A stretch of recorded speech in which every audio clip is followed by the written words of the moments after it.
Star Wars resolution is, Star Wars has had the most lasting impact on America's lives since its creation. Let me tell you a little bit about the debate and the format.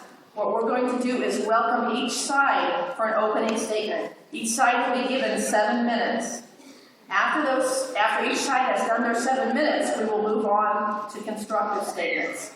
While they're making the constructive statements, you may ask them questions, but because they're speaking, we'll ask you not to shout out, but to stand up. So if you have a question, stand up, wait for the speaker to recognize you. When they recognize you, then we'll have you ask your question, they'll give you an answer. Try not to make a very long speech, because we'll have time for audience speeches, and they only have 7 minutes. If it gets down towards the end, they may not be able to take all of your questions because they'll want to be able to make some of their own arguments.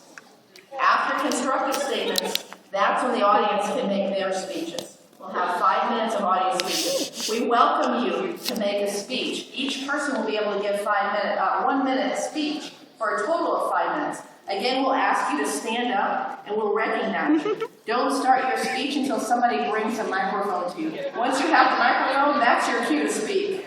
We want the whole audience to be able to hear you. Finally, after audience statements, we'll begin rebuttals. Each side will get a 5-minute rebuttal. Once the rebuttals have concluded, then the judges will deliberate. You are the first judge. So we'll take your applause. We'll have you applaud for one side. We'll have you applaud for the other side. Whichever side has the most applause, that's the side you pick. After your vote, we'll let the other judges deliberate. We'll put the 3 votes together and we'll see who the winner is. After we hear the winner, then we'll know what movie we're going to see. Okay, it's time for opening statements. Okay, we will welcome Sierra Weber for a 7-minute constructive speech. 14-minute opening statements and 14 minutes second step and then other stuff. Beth.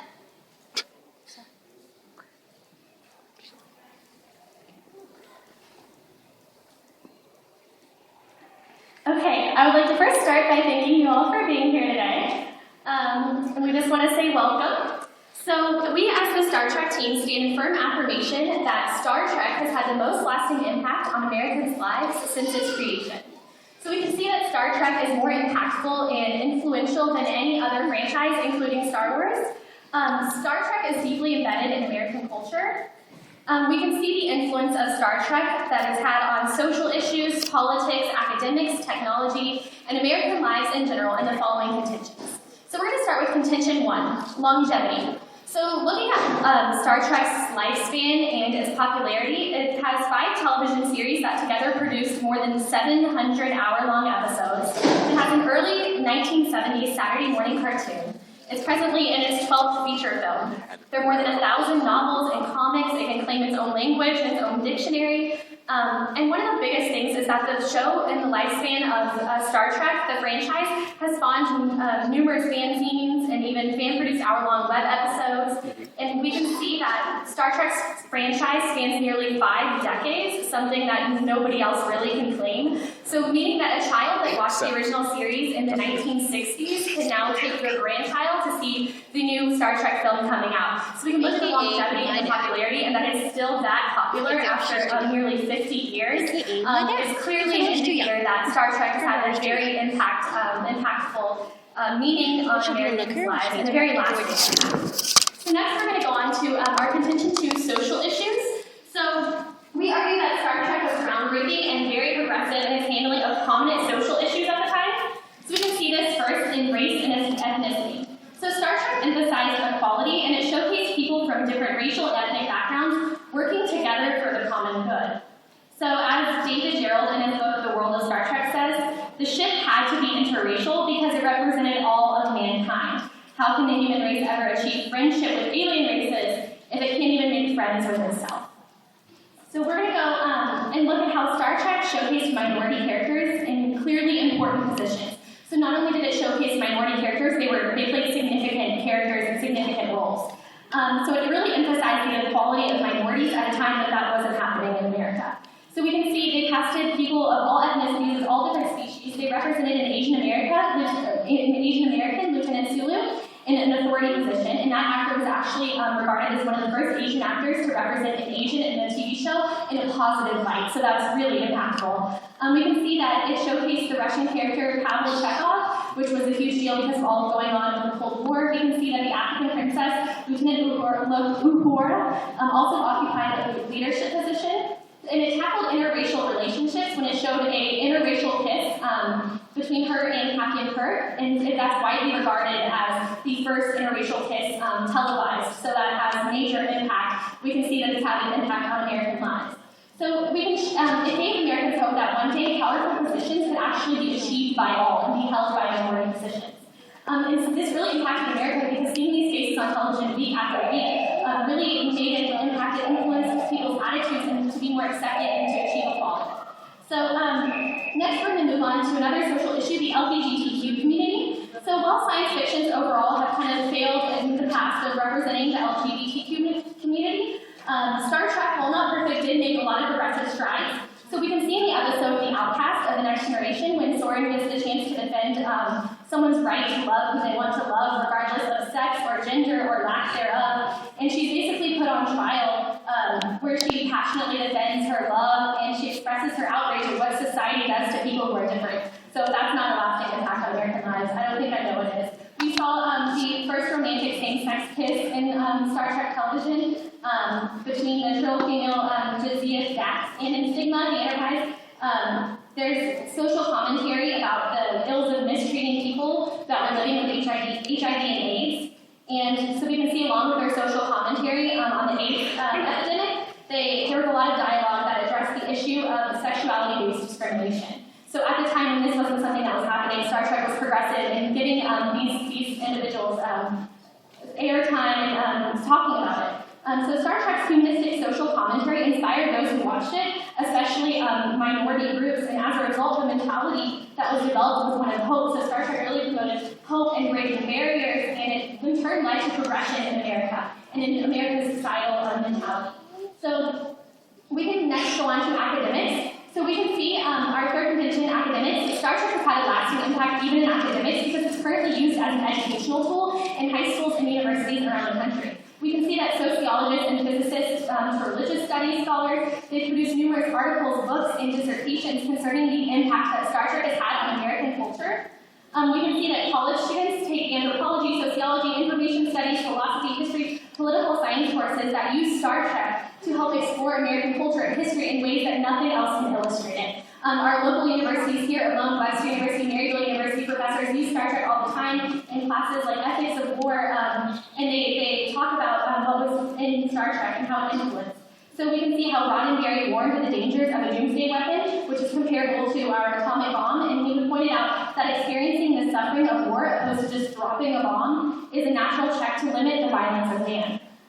So Star Trek is used as an educational tool, and additionally, Star Trek teaches morals is our fourth thing. It really it taught a lot about humanity. It showed all kinds of different people, it's extremely multicultural, all kinds of different people working together for the common good, and it really gave hope to Americans, and it taught them about humanity, about morals, about what it is to be a human, and taught about love and responsibility and friendship and working together for the greater good.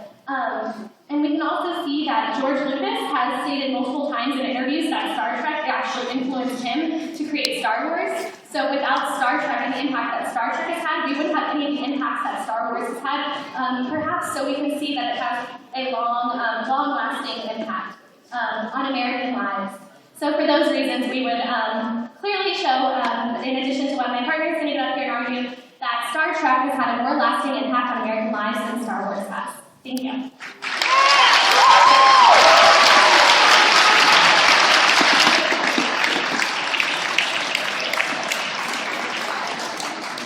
Now I'd like to welcome Deanna Beaton from Star Wars Size.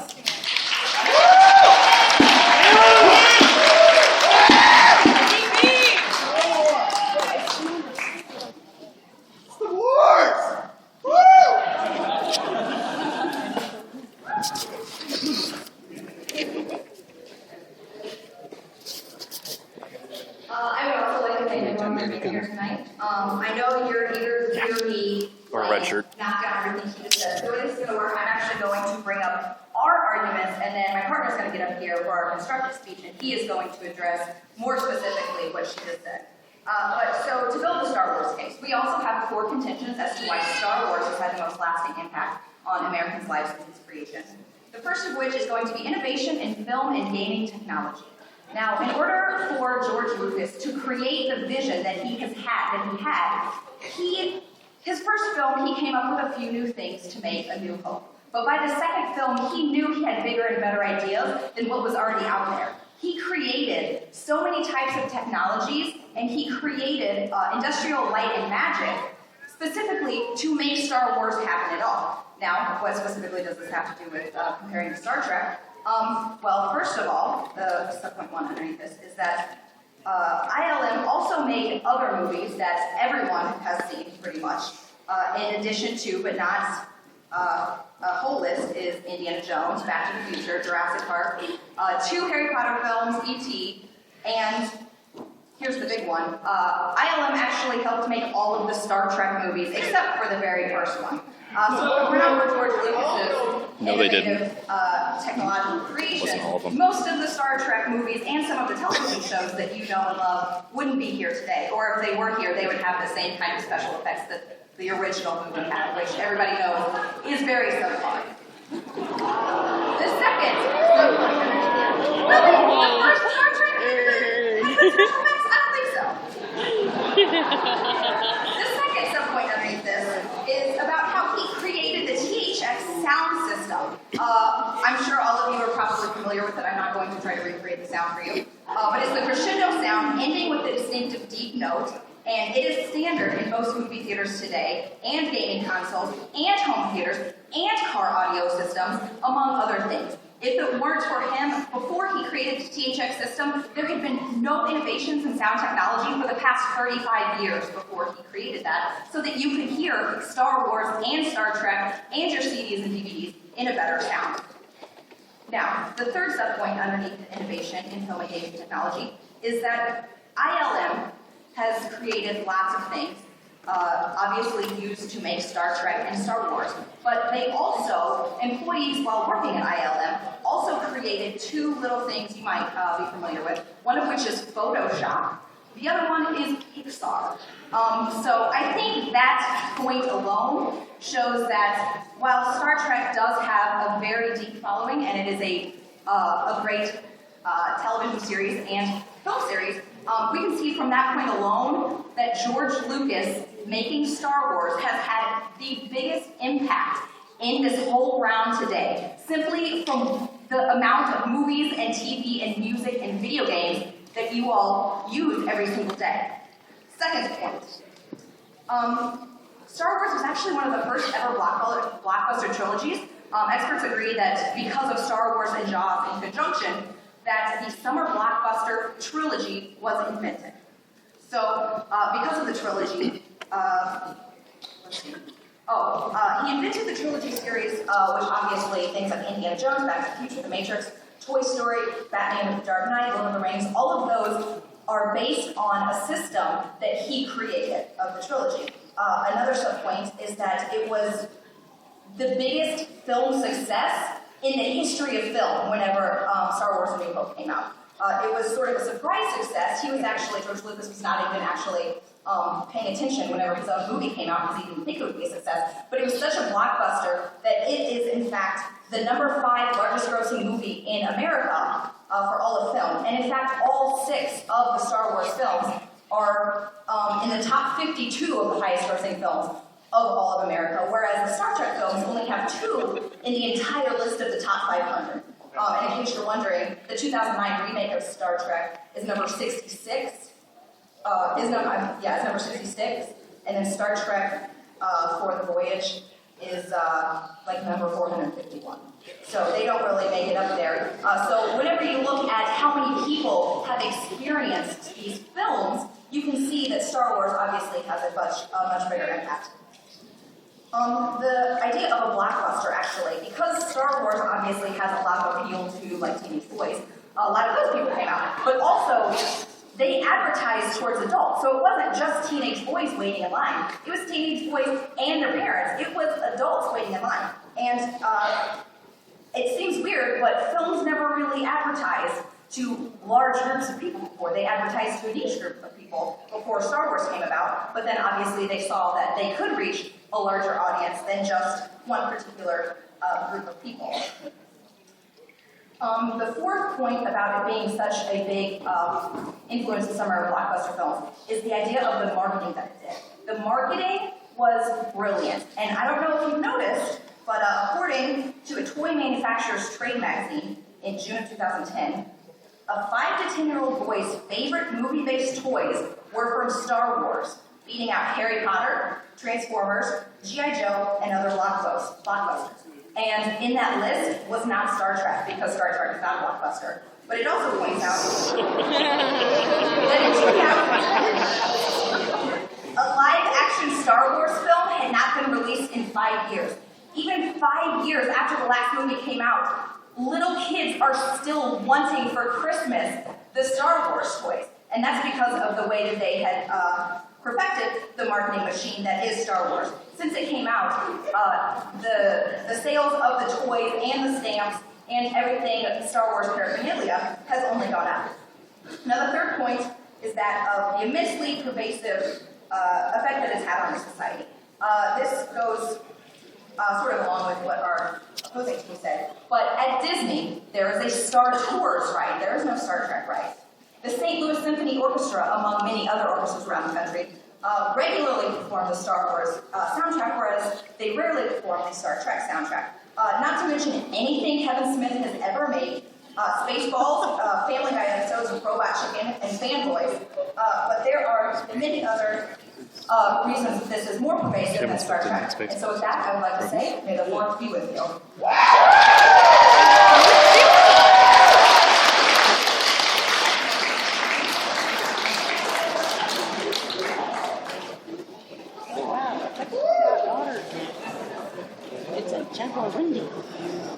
Okay, we've had our opening statements.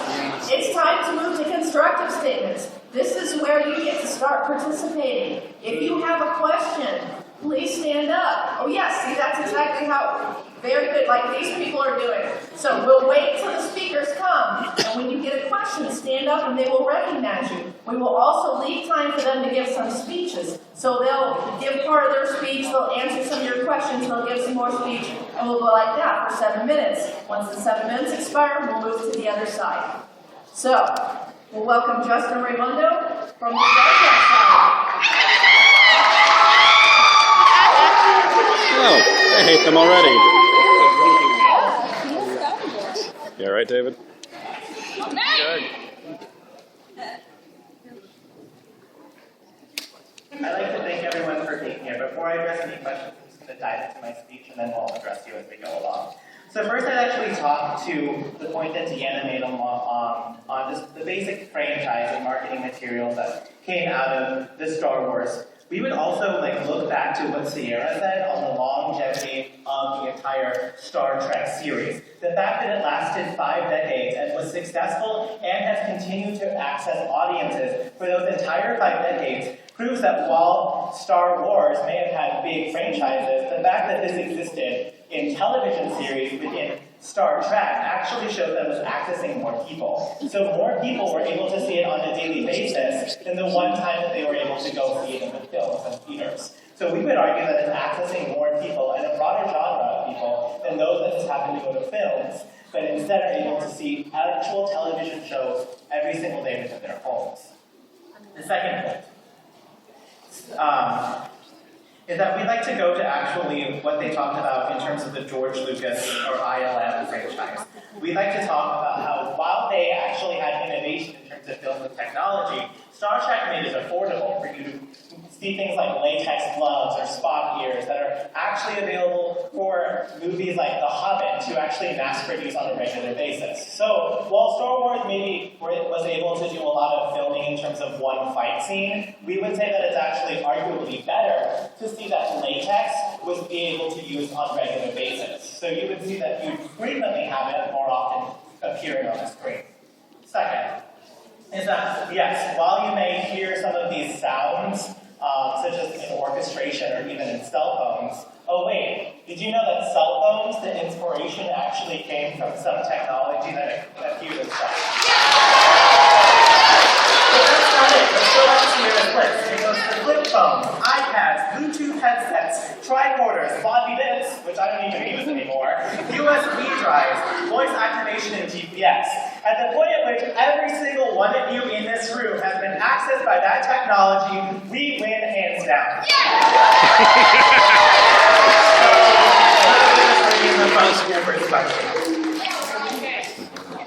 Yeah.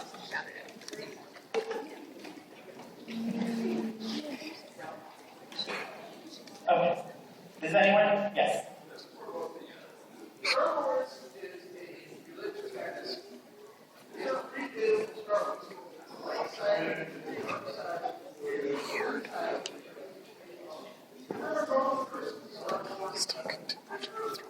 We would argue that while you may be able to say that Star Wars may have like the ideology of having good versus evil, and is basically, as you said, somewhat religious, we would say that Star Trek created the parameters within everyday society of what is good and not good within our society. Racial diversity is good.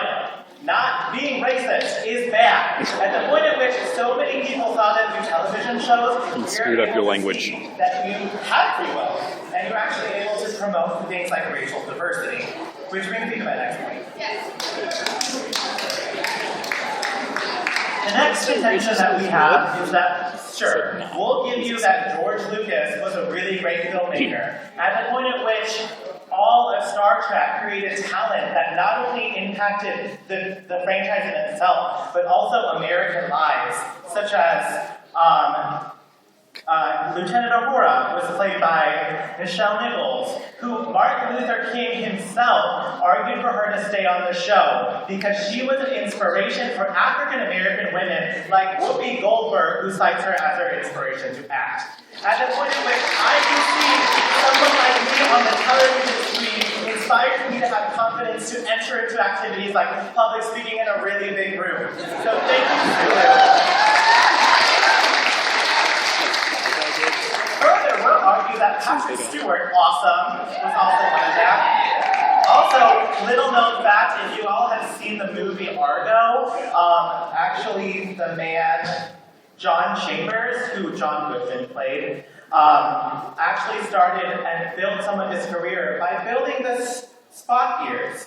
And he also helped deal with saving American lives and Iranian hostages. So at the point at which these actors and staff members, technologists, makeup artists went on and not only impacted the lives of people around the world in knowing what diversity and acceptance is like, but also actually saved lives, that's way better than Star Wars saving imaginary lives. I'll take your question. In the start-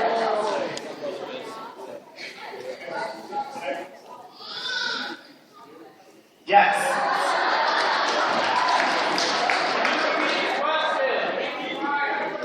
So basically what he said was, why is Star Wars so popular? Because Star Trek is better. Thank you.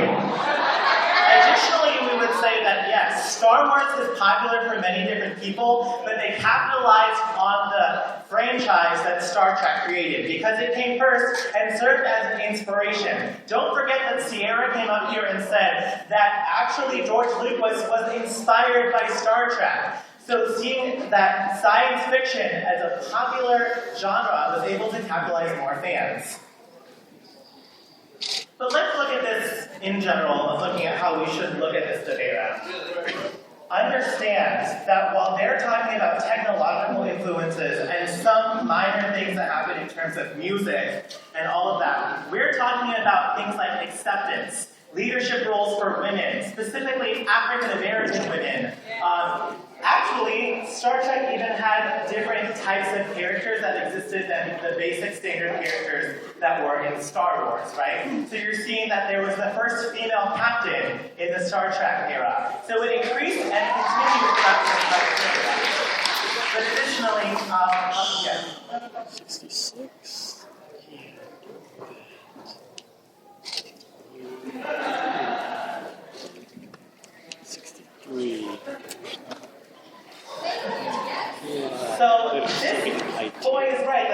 were video game settings for Star Wars, and they were very exciting. But I also want you to remember that while we're seeing, like, in terms of popular culture is really relevant, for American culture in things like acceptance, diversity, even challenging the political status quo, Star Trek kind of boldly went where no other show went.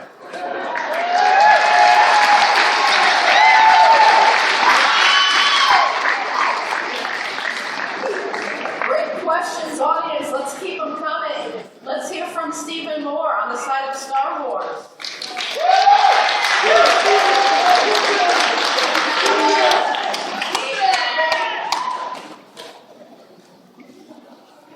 First, I'd like to start off by addressing the Star Trek side's idea of longevity. And they talked about the size of the Star Trek universe. I talked about the novels and the things that just come out of the Star Trek universe, and more than just the show. However, I'm pretty sure she wasn't very well aware of the Star Wars expanded universe. Are there shows, and there are novels, and there are role-playing games, and there are video games, several, well, best-selling series of video games that helped develop the modern video game industry even, that Star Wars has an even bigger and more exciting and immersive universe. And the longevity compared to Star Trek is not as comparable. And we see that this is actually different because Star Wars has done it better because it still is in the forefront of many Americans' minds, even outside of this room. Many more people will recognize Star Wars over Star Trek, even in light of the recent movies. And so we look back at these as examples like the June 2010 Toy Manufacturing magazine. And then they talked about how social issues were addressed in Star Trek. However, they didn't say that this was, that beyond the racial diversity, that these other issues they brought up were key to changing the situation and that they can claim that as a central impact or influence on American lives. However, as we said, that without Star Wars, ILM would not have been created and would not have revolutionized the modern movie industry. And we also say that in their fourth point, that of academics, that it's used for education. However, this is also true because Star Wars is also used in teaching philosophy and ideas as well, for ideas of the Force and things like this, but also in teaching and literature, the idea of the monomyth and the idea of archetypes. And so we see that Star Wars is also used in education. And don't let the other side tell you that there isn't anything intellectual to be gained from Star Wars. Your question?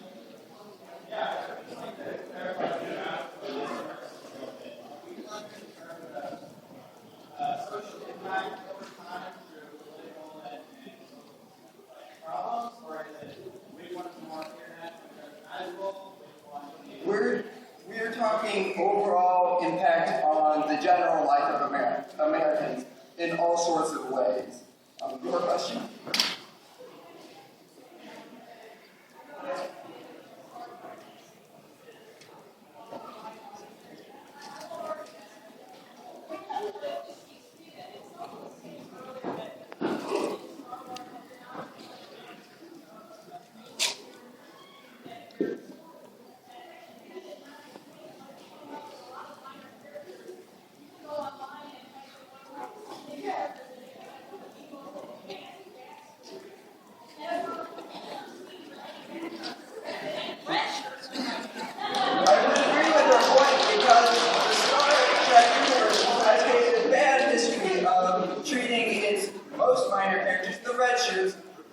Synonymous with the phrase doomed. And we move on to their idea that they talk about, they created a laundry list of technology that was so-called inspired by or created by Star Trek. However, a lot of these ideas, especially like the flip phone, cell phone are logical outgrowths of technology that would have happened anyway, and are common threads throughout sci-fi in general. And so we see that even if it weren't for Star Trek, this technology would come about because a cell phone is a logical outgrowth of both the phone and the walkie-talkie.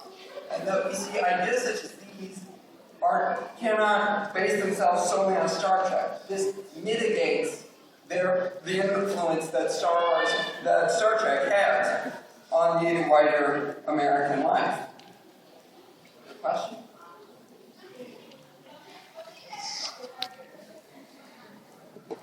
That's an important point, though. Very important point indeed.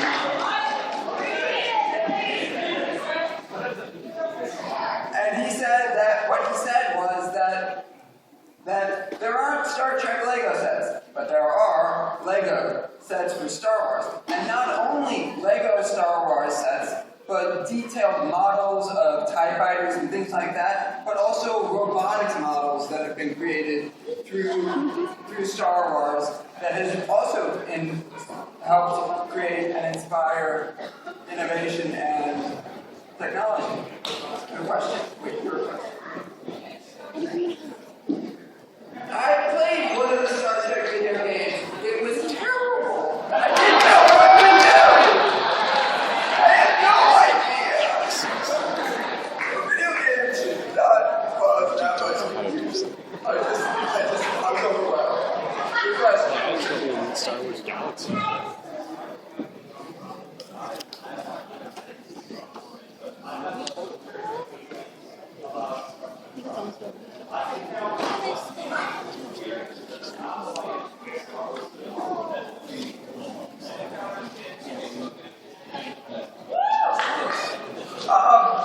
His statement was that you can count the number of non-white characters on one hand. However, I counter that, how many aliens that don't look vaguely human at all do you see?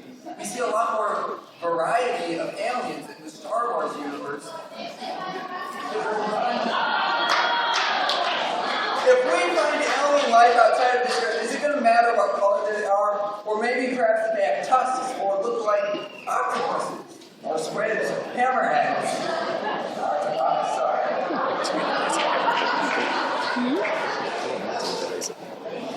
That'll be interesting. Yeah, that round's done. I'm just like, Okay, I'm a now dumbass and I we never come to remember audience my type. speeches. So we have 5 minutes total. What we're going to do is take a 1-minute speech for the Star Trek side, a 1-minute speech for the Star Wars side. We'll take a 1-minute speech of somebody that can speak for both sides, a bridge. And then we'll take another 1-minute side for Star Trek, another 1-minute side for Star Wars, and then we'll go into rebuttal. Who has the microphone? Oh, thank you. Okay. And actually, we'll just be taking 5 speeches. We won't know in advance what side you will be speaking for. We'll start with you. Alright, my question is kind of for everybody here.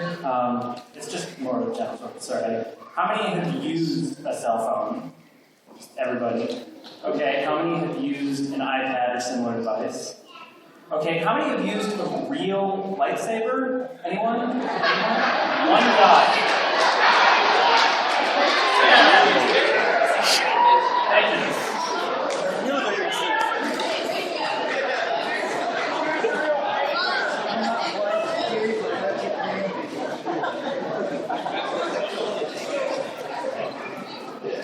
I'd like to speak for Star Trek here. While we're talking about the whole general impact on American life, I would like to bring up military aspects. While the U.S. Navy has requested from the Star Trek franchise and does use the original Enterprise bridge as a base for their naval ship bridges.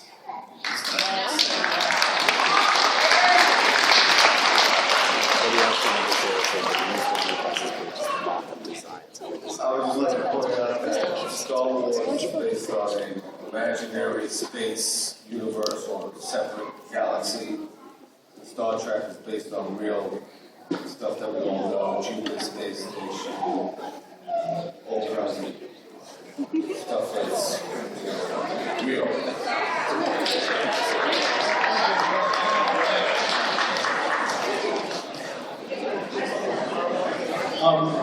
Sorry. A couple things.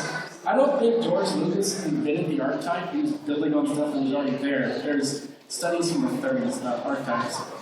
And I'm not sure how many technologies that Star Wars really invented. Like, Star Trek is inspiring technologies that don't even exist yet. Like, work technology. They're working on that. It's a thing. And along with all the other stuff that we already got. So, Star Trek stuff.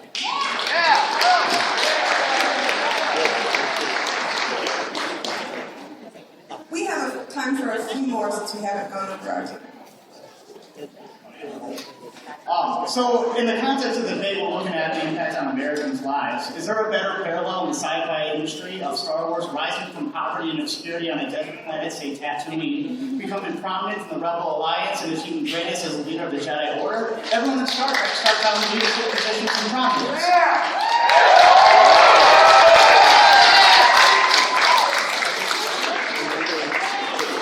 I have no idea what he said. So all our Star Trek fans are talking about how good the technology is and everything, but Star Wars, the plot is just really good.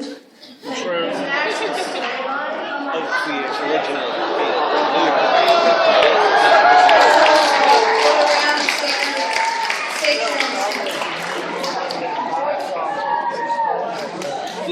Okay, the thing about Star Wars is that it sucks completely.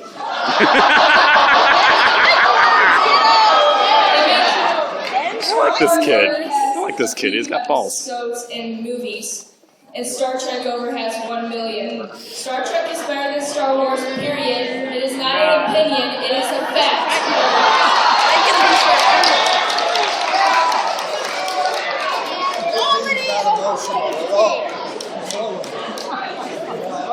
Here's a rebuttal. Star Trek was the first to sell out. Actually, not really. Star Wars sold out from the moment it started. I don't really know that much. I'm just here for the debate. I'm a debater. But I just wanted to point out that if Star Trek is the reason that Star Wars happened, then doesn't Star Trek access all of Star Wars' impacts?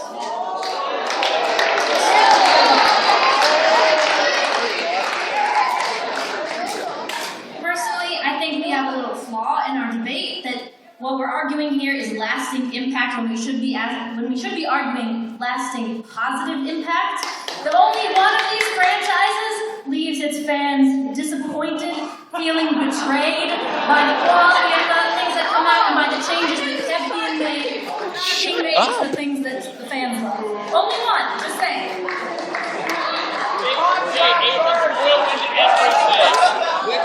That's all we have time for the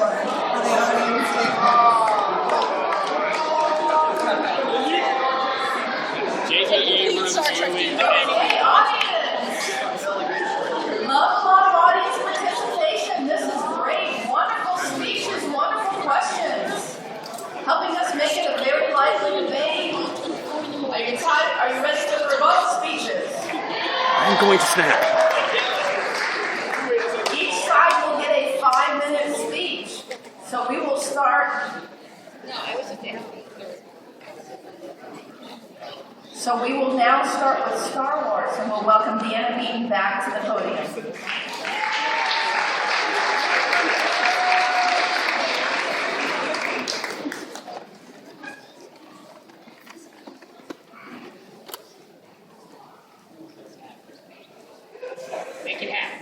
All right, since this is my last speech tonight, I would like to say thank you again for everyone being here and for participating. I'm going to do a couple things.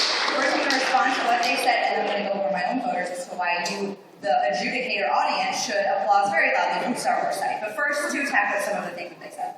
In the first speech, the first point was about longevity. However, as my partner pointed out, there's obviously just as large of a universe for Star Wars. We have novels, we have video games, we have cartoon TV shows as well as the films.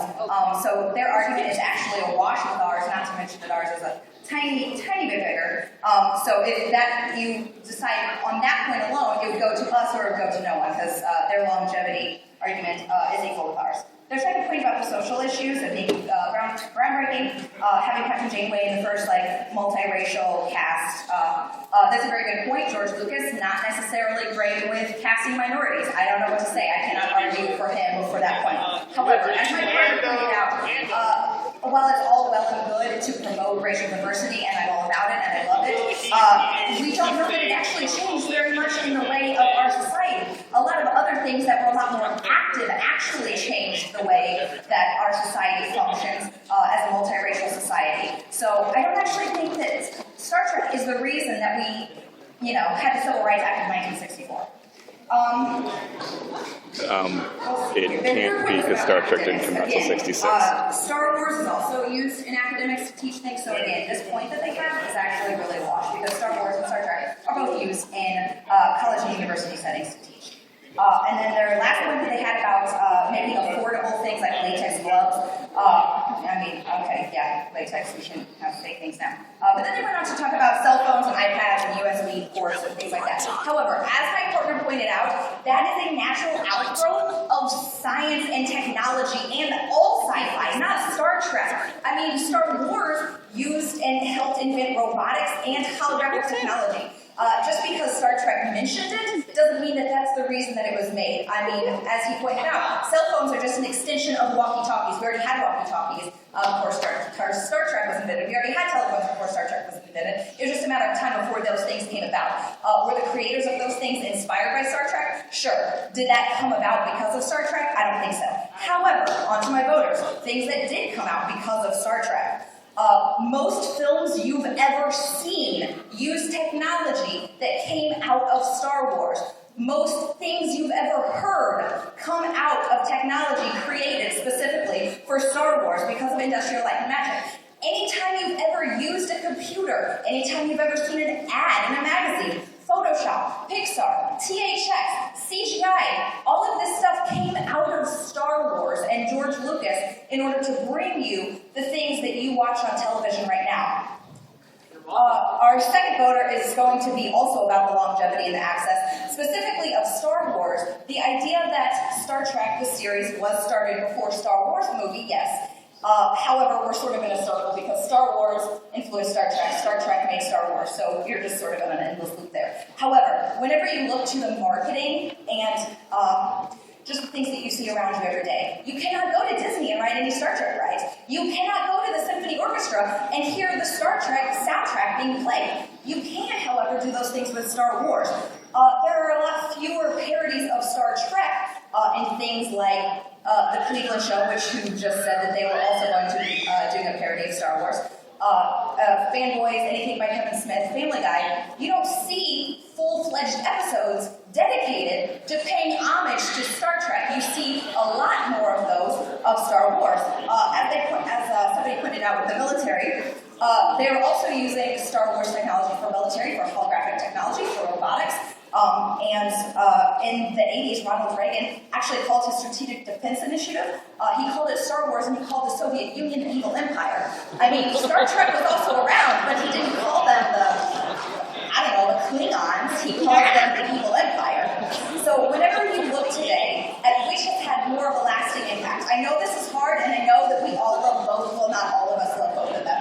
Most of us love both of them. But you can see that Star Wars has actually had more of a lasting impact on society, because even if you've never seen Star Wars, you know that Luke, I am your father, is from Star Wars. It's not actually from Star Wars, but everybody knows what that is, and they know it's from Star Wars.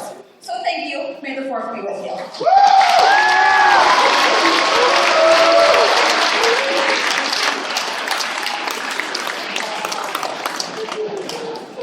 Okay, we're going to hear our final speech for the night. We'll welcome Sierra Weber back to give us a rebuttal for the Star Trek side.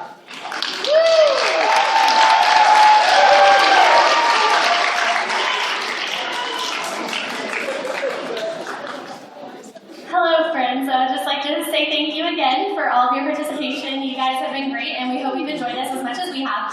I'm going to go ahead and attack some of their points and just kind of sum this all up as why you will feel very confident cheering very loud for the Star Trek team today, a lot louder than the Star Wars team.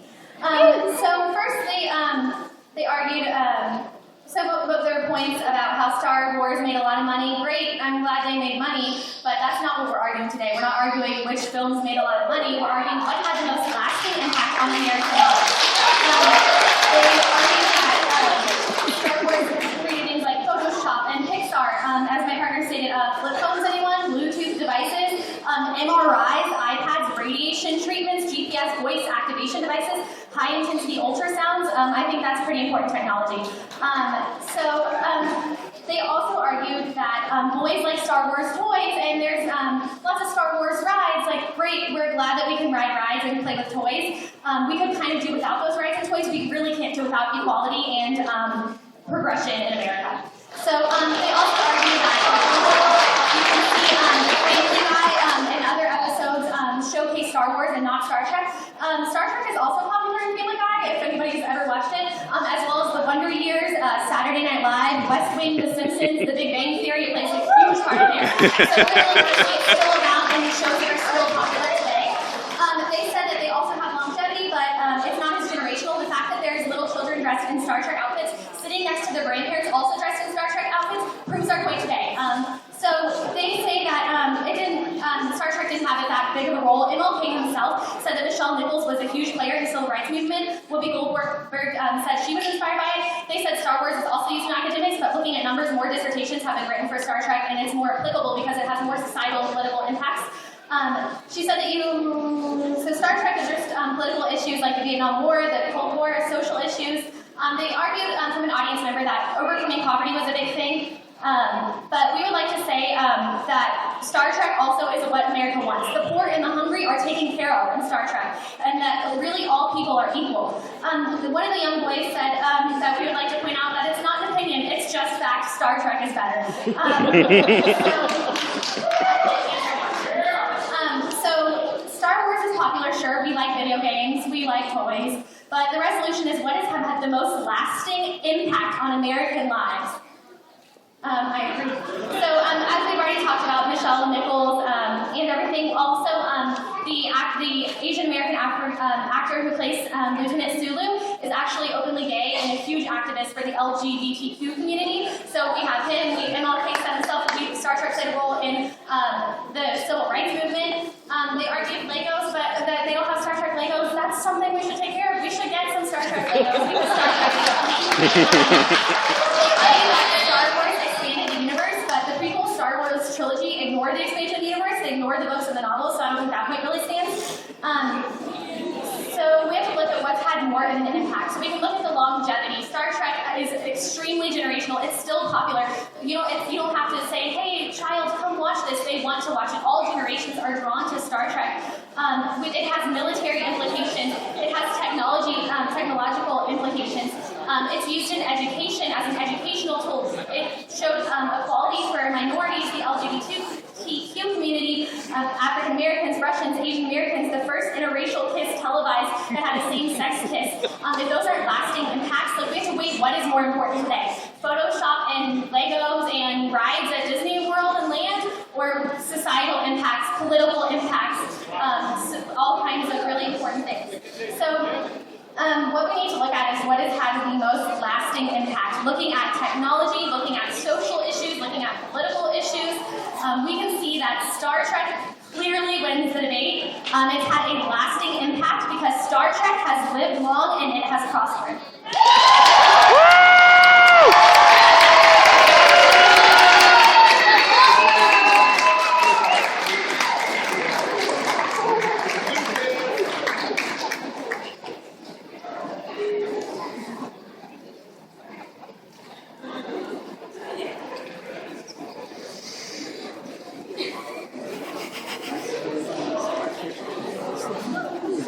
Okay, are you ready to vote? First of all, before we do it, can we give one more hand for the debaters and a hand for the science center club for hosting that?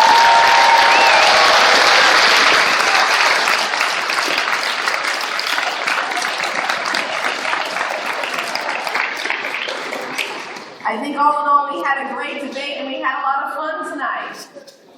But now it's time for the voting. So, if you vote for Star Trek, please give us your loudest applause.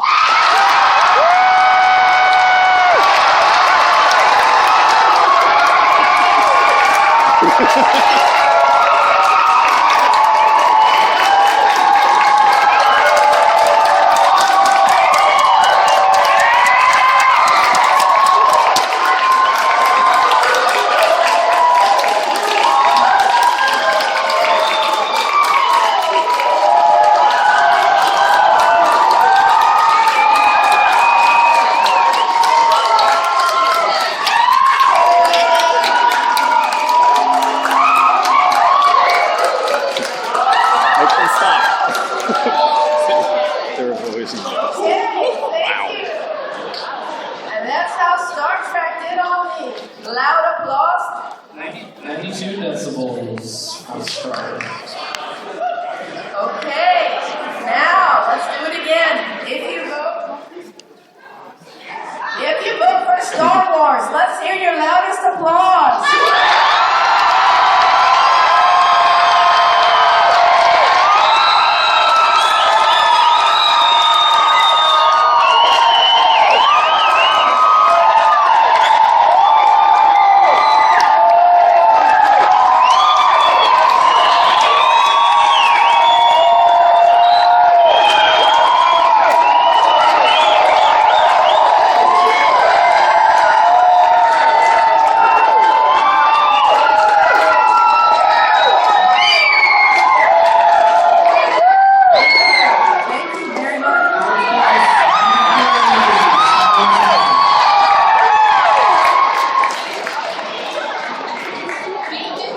That was dynamite applause.